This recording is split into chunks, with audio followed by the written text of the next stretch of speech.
Taxpayers will be made to foot the bill after vegan campaigners created havoc with coordinated protests across the country yesterday.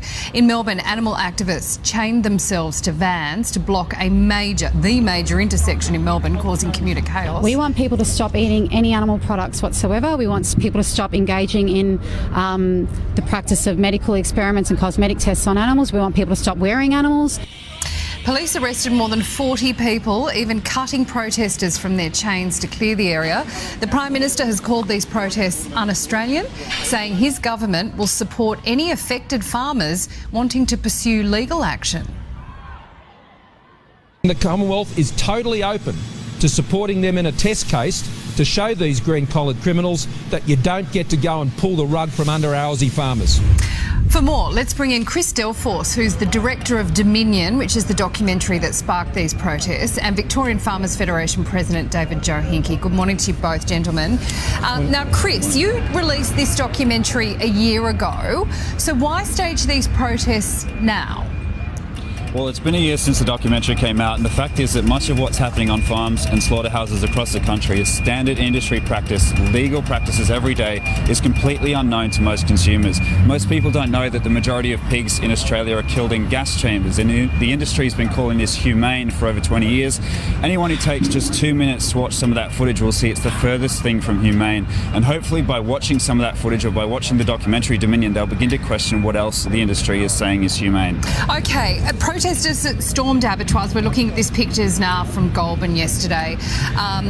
We're hearing reports from Queensland that livestock is being stolen and that fences are being cut and animals are being caught in these fences running out onto roads.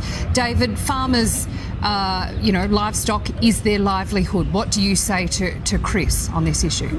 Well, first of all, I've got to say that we're very lucky that we're in a country where we've got choice, and that choice is whatever product you'd like to consume, we produce it. We produce it to a very high standard, and it's quite heavily regulated.